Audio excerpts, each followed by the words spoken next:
And I'm Gunnar Cookinen. And we are doing the kinesiology and biomechanics behind a volleyball swing, more specifically the outside hitter position.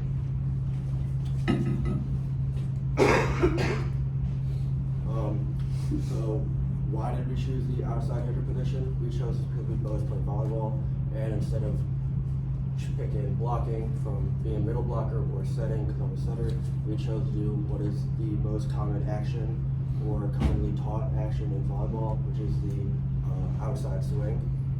And what is an outside swing? It is the left side attacker, also known as a wing spiker or pin hitter, and they are responsible for hitting majority of the volleyballs on the court, and they attack in the left front position in rotation 4. And in this left front position, and they're responsible for receiving about 43% of all set balls to them. And there's 2 of them on the court, one in the front left and then one in the middle back, responsible for defense in the back row and offense in the front row. And both of them are responsible for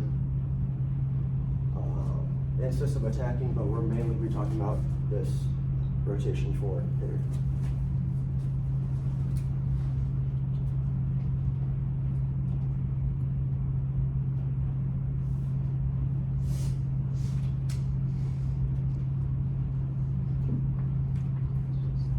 Want to test drive US Cellular's network free for 30 days? Yeah.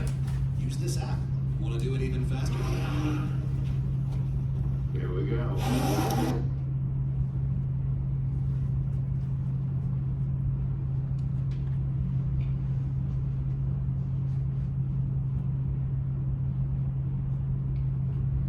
So in this video, by the way, we're demonstrating a 3-step approach. In this video, he demonstrates a 4-step, but I think that is genuinely up to preference on what the attacker prefers.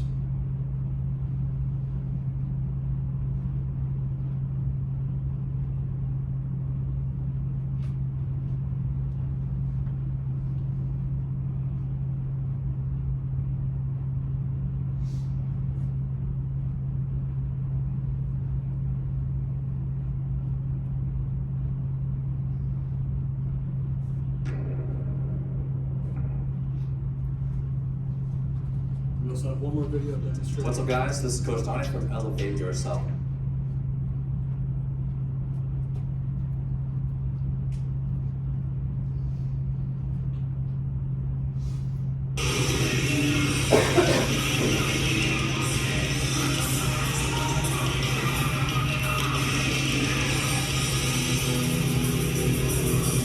So the person in focus here is number 8, that is TJ Falco. He's in the Olympics, left side. Pretty much the model of the robot.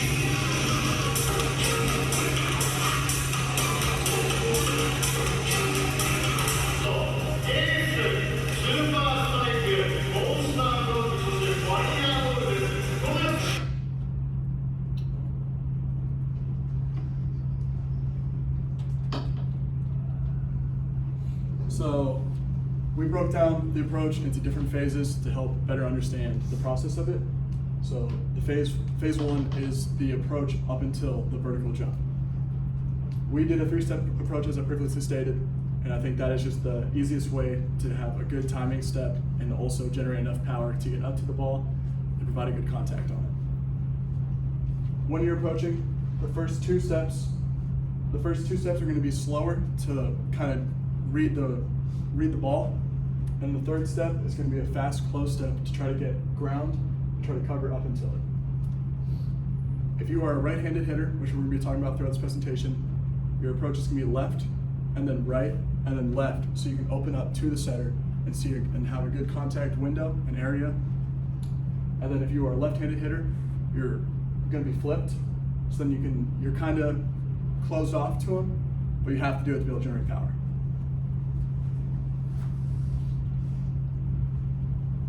So the first step of phase 1, there's a few key points to it.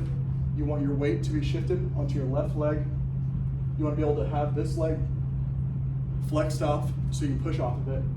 And then you want your arms placed in a neutral position down your body line, not out to the side or anything, so they don't get in the way. And for the muscles and joints of the upper body, more specifically, we're talking about the trunk, which is going to be flexed and be down, and that's responsible by the rectus abdominis and the external and internal obliques. The shoulders are also flexed; those arms are forward, and that's from the anterior deltoid, the pectoralis major on the clavicular section, and then the coracobrachialis. And then the girdles, because the shoulders are flexed, the girdles are elevated and in upward rotation. And that's from the upper and middle trapezius and the levator scapula and serratus anterior. And then finally the elbows are to be pronated and extended from the pronator teres, quadratus, brachioradialis, and then the triceps brachii and the incodius.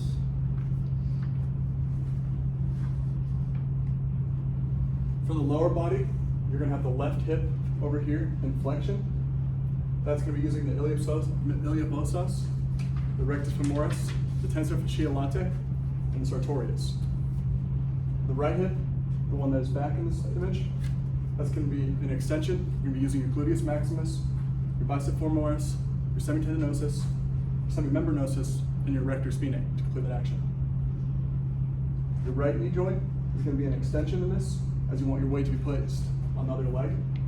That's going to be using your vastus medialis and lateralis, and your intermedialis, and then your rectus femoris. The left knee is going to be in flexion as you're putting a lot of weight on it. That's going to be using your gastrocnemius, your soleus, your bicep femoris, semitendinosus, and semimembranosus. And your foot, throughout this whole thing up until the last step, is going to be in dorsiflexion, using your tibialis anterior, extensor digitorum, and hallucis longus, and the peroneus teres. And this is the second step of phase one, which is the second step of the whole approach. And it's another larger step where you gotta close into the ball and you're opening up your body towards that ball. And it's a fast, explosive step.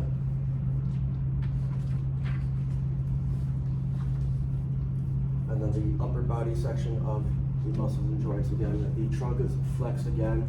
His chest is down. His shoulders have been brought back to extension, and his girdles, because of the extended of the posterior deltoid, infraspinatus, teres minor, subscapularis, and then supported by the latissimus dorsi and the teres major.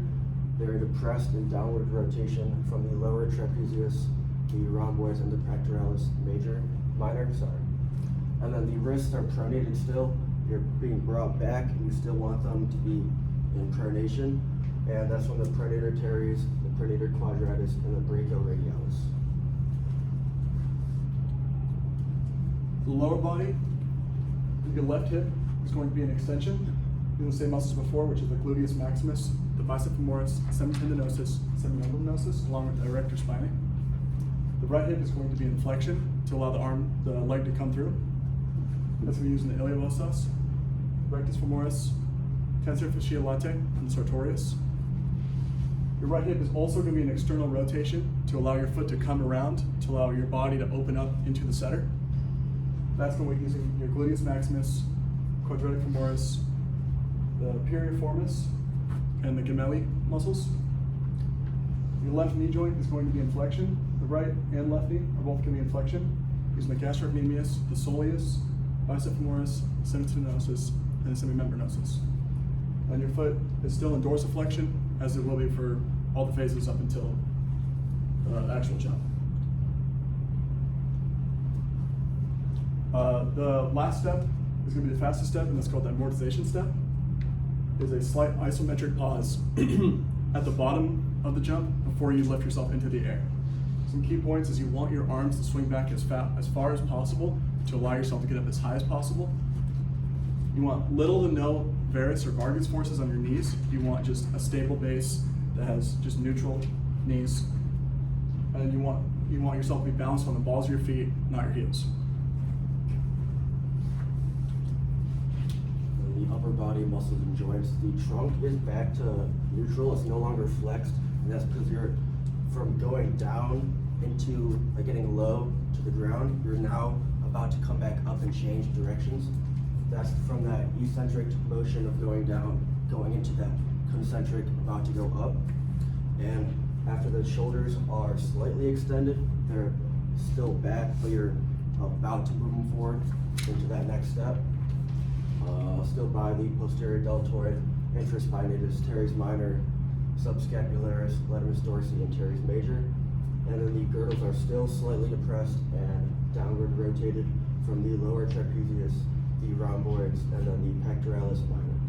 And then the wrists are still pronated from the pronator teres, pronator quadratus, and the brachial radialis. And this whole step is majorly important because of the isometric part of it, due to the changing from going down in your whole body, in your body mass, and about to go up and explode up to get off the ground.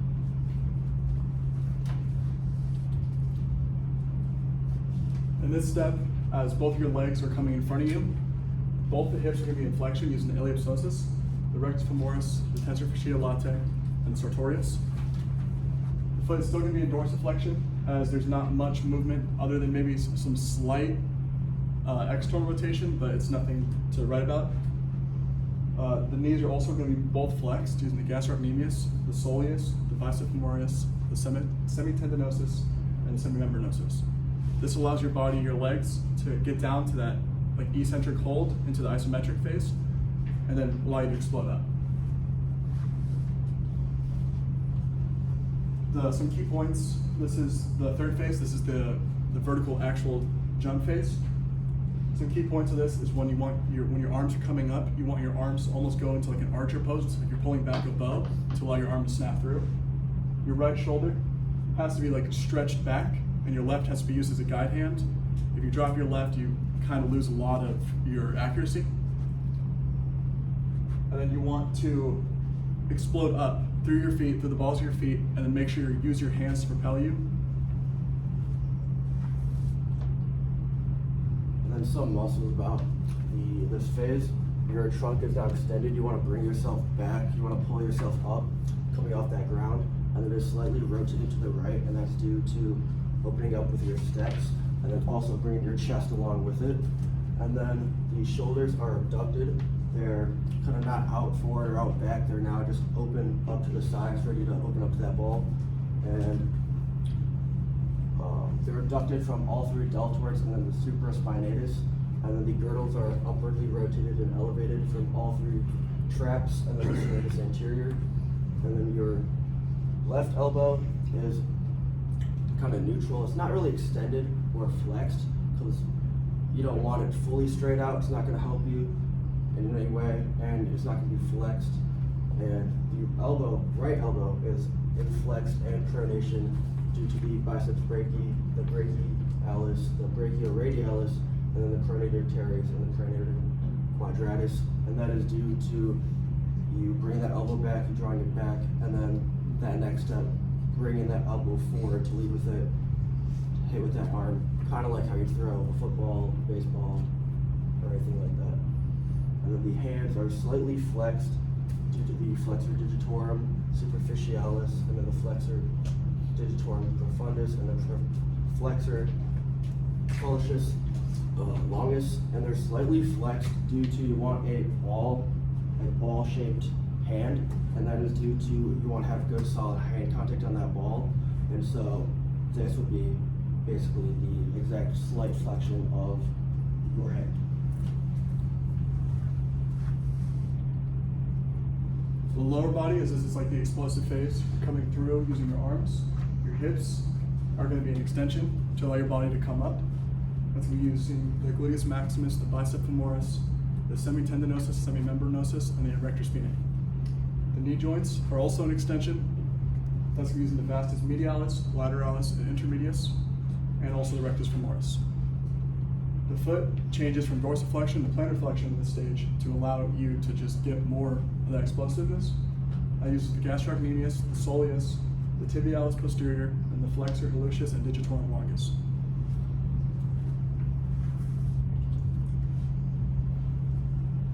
For phase 4, this is where your arm is coming through and you're closing off your body like a chain. You want your guide arm for this phase to come down into your torso. You want your body to like allow itself like a natural chain, because when you're hitting, you want your hips to come through, and then your chest, and then you want your shoulder to follow. So you want your body to follow that motion and not try to reject that. Then you want a high contact point without your elbow dropping or doing anything weird to allow yourself to get a full snap over the ball into the direction you choose. And then some muscles. We're gonna start with the shoulders here. So the left is internally rotated, and that's due to the anterior deltoid, the pectoralis major, subscapularis, and then the latimus dorsi. And then the right shoulder is flexed due to the anterior deltoid, clavicular, pectoralis major, and then the coracobrachialis. And that right shoulder is flexed in that way because you're gonna bring your chest forward and turn in a way, and then your left shoulder is also coming down into your stomach. And then the girdles assist in that by protracting and being depressed on that left side due to the serratus anterior, pectoralis minor, middle and lower traps, and then the subclavius. And then the right shoulder girdle is protracting, elevating, and upward rotating due to that coming forward and staying up high. And that's all from all three traps: levator, scapula, serratus anterior, and pectoralis minor. And then going back to the trunk, because that left side is coming kind of forward and down, and that right side is coming protracting, that trunk is now rotating to the left and flexing to come on top of that ball and contact it and go through it. And then to that elbow, the left is going to be in flexion. It's going to be coming into your side, into your core, and then that's due to the biceps brachii, the brachialis, and the brachioradialis. And then that right elbow is extended and pronated, and that's due to the triceps brachii, anconeus, pronator quadratus, teres, and the brachioradialis. And the hands still slightly flexed, and then also in turn the hips are internally rotated. You're also, along with that trunk, coming in and turning with that body. So you're saying the right hand is still going back up during this phase? Is that what you were, or the shoulder? What is the shoulder? Is it going up, or is it starting to come down? It's up and it's about to come down.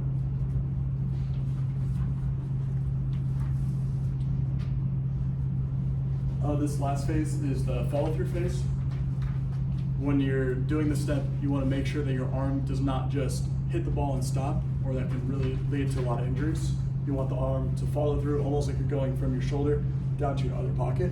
And then you want this because you don't want your arm just to just whip and then just stop. It causes a lot of forcing tendons and muscles. And the muscles and joints, the trunk, again, rotating and flexing. You're coming on top of that ball and through it. So, again, from the muscles like the last time, the rectus abdominis, external and internal obliques, and the erector spinae. The left shoulder, right here, is internally rotating still. It's coming into that stomach, finishing through, due to the anterior deltoid, pectoralis major, subscapularis, and latimus dorsi. The right shoulder is flexed and adducting. It is coming forward and through into your body. And due to that, the anterior deltoid, clavicular, pectoralis major, the coracobrachialis, latimus dorsi, and teres major. And then the left shoulder girdle, because the left is internally rotating, the girdle is protracting and depressing due to the serratus anterior, pectoralis minor, middle and lower traps, and subclavius. And then that right shoulder girdle is protracting, and that's from the serratus anterior, pectoralis minor, and middle and lower traps.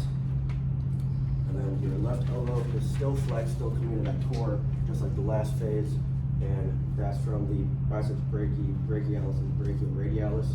And then that right elbow is now pronated, it's just coming through. That elbow is more in a natural and neutral state, and that's due to the pronator quadratus, teres, and the brachioradialis.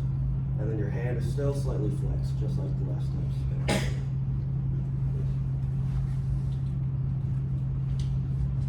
Biomechanics on gravity. The ball is 66 inches in circumference and around 270 grams in weight. And air resistance is the effect on it within the court, and that is due to the Magnus effect. So the Magnus effect is basically spin created on top of the ball will adjust the ball and curve in direction of that spin. So if you put top spin on that ball, it's gonna keep momentum on that ball and move forward, as opposed to if you put backspin on it. I don't know if you guys have ever just held a volleyball, thrown it with lots of backspin, and just hit under that ball. It's gonna fly forward and kind of up a little bit. And kind of the opposite as seen in like serves, high topspin serves, players hit on top of that ball, and it's gonna cause a lot of drop on that ball, a lot of drag. And then the pressure difference reduces effects on the air resistance, and that's due to all that spin. And then acceleration of gravity is negative 9.81 meters per second squared. And then on top of that spin and Magnus effect, we talk about hand contact. Hand contact's a big part, and that's due to the hand being slightly flexed the whole last three phases.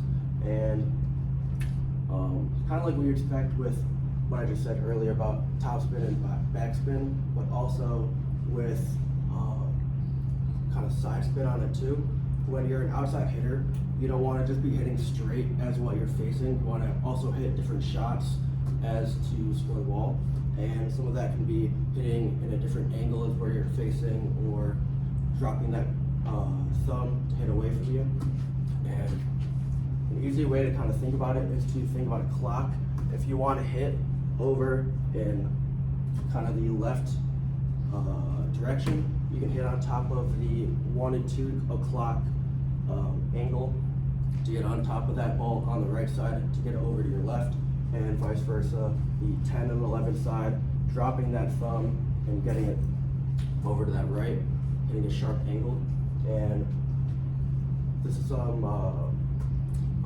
think Game Vision X or 8 ball, and I don't know if you gotta play that, but I did a lot. And if you put spin on the ball, you can make that move in different ways.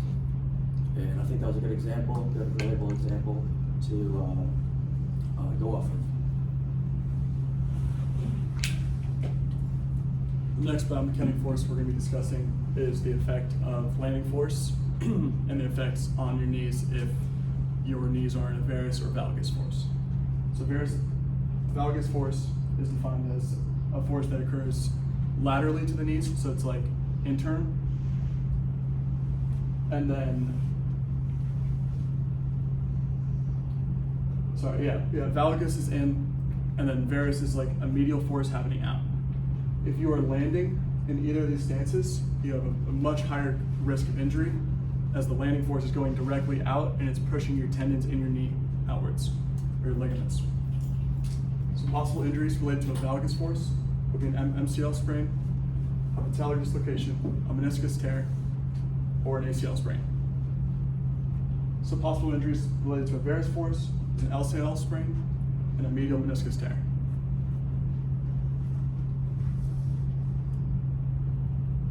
Next biomechanic we're talking about is impulse. Impulse is measured as a change in momentum, which can be affected by a change in factors like mass or velocity. When you're in contact with the ball, you're increasing the impulse due to the increase in velocity as you were contacting it, and that is called force application. And it's the same thing as if you're doing like a javelin throw, you're applying force to the javelin to propel it to where you want it to go. And it's the same thing with the volleyball, where you're applying force to the volleyball and that changes the rate. In like the professional leagues for volleyball, they're all in like Europe. The average spike speed ranges between 50 and 70 miles per hour. That just shows how much force is onto that ball. And then finally, we have Newton's laws. His first law of inertia is a body in motion tends to stay in motion, and in volleyball, this relates to it by the ball affected by air resistance or gravity can drop, or it can be taken out of the air by a spike by the hitter. The second law, acceleration, a change in the acceleration of a body occurs in the same direction of the force it caused in. An example could be a 6-foot tall player and a 6'6" tall player jumping off the ground and reaching that same height to spike a ball. And That could be like me and Gunner, you know, different heights, but we could both jump up and reach the same height, just like in real life. And the 6 foot tall player will accelerate more into the air if they both weigh the same, and that is due to faster acceleration to compensate for his lag of height. And then his final law of action and reaction is for every action, there's an equal and opposite reaction. And that is due to the outside hitter pushing off the ground to jump, just like kind of stated in that last step. The harder you're gonna push off that ground, is the higher you're gonna jump off the ground.